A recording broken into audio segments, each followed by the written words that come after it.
Vraiment pour cette magnifique initiative. Moi, ça m'a replongé dans des souvenirs extrêmement prégnants parce que je ne parle pas espagnol, mais je comprends espagnol. Donc voilà, j'ai écouté vraiment tout ce que vous avez dit avec beaucoup d'attention. Et les premiers grands poèmes que j'ai appris en espagnol, ce sont ceux de Lorca, avec un professeur d'espagnol absolument, une professeure d'espagnol absolument passionnée. Alors, je voudrais juste dire deux, trois choses parce qu'il y a un buffet qui nous attend là-bas et je ne voudrais pas qu'il prenne quand même trop la chaleur. Et c'est un moment aussi de convivialité qui est important aussi pour vous et pour nous. Malheureusement, moi, à 20h, j'ai vraiment un rendez-vous. Nous avons mis cet événement un peu en avant-première d'un moment qui est très très important pour nous, qui est le Festival Quartier du Livre, comme vous le savez. Il y a 200 événements.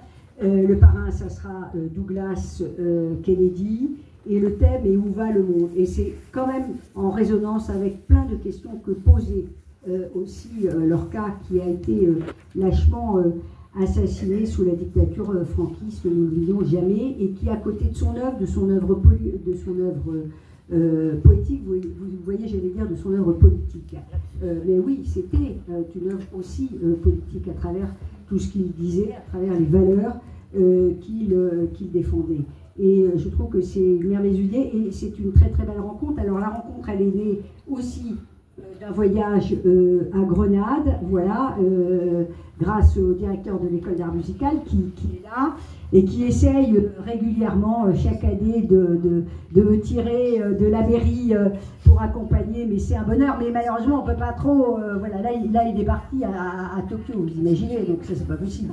Et Grenade c'était aussi, merci, une merveilleuse découverte. Et dernière chose, Lorca, c'est aussi celui, à travers son œuvre, et c'est ce que vous faites ici, qui fait entrer en résonance des arts différents. D'ailleurs, je trouve que c'est une merveilleuse idée, chère Françoise, que vous ayez démarré, évidemment, par ce moment musical auquel je ne pouvais pas participer, je suis désolée, mais j'étais bloquée au Bernardin, et faire démarrer ça, et le prolonger par ce qui est pour moi essentiel comme mère, c'est la transmission, la médiation, la rencontre avec les autres.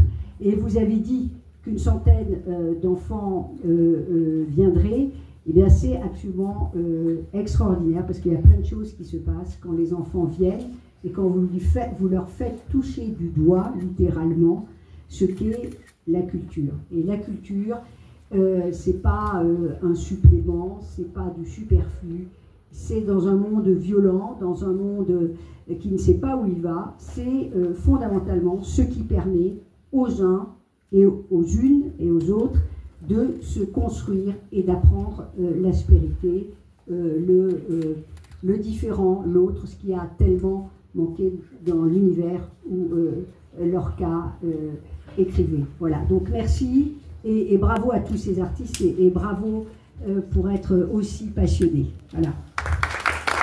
Je vous invite au pot qui est là-bas, dans la cour d'honneur. Merci.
Excusez-moi. Accompagné par Jean-Robert Ténor. Non, non, non.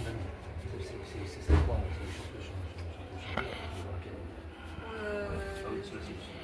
Oui, lo conoce. Era con la luna, es la poesía de Guarino está en mi texto, hay una poesía de Guarino. Non, parce que comme ça va être ici, ça va être ici. Carvacillo. Carvacillo. A mí me encanta el Carvacillo. ¿Saite? Oui, sauf que oui, en espagnol vous n'avez pas tout compris, mais bon, ça va. J'ai appris l'espagnol comme j'ai compris pour le coup. J'ai Pas moi. Bon, monsieur.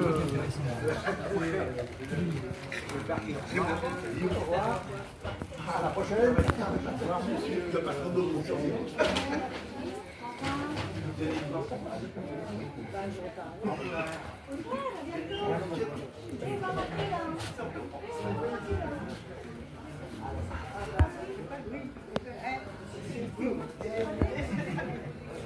Tu penses que ça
Il a le regard qui porte loin, un peu, comme s'il était un peu dans la vague.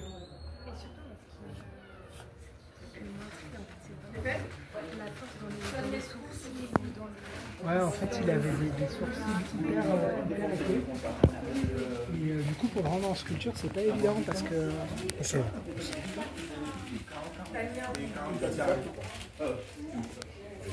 rendre les sourcils en sculpture foncés, t'as pas 50 moyens.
Est-ce qu'on doit pas être allié pour qu'on ait décidé? Parce que chaque fois on se trouve avec ça, on suit dans le temps.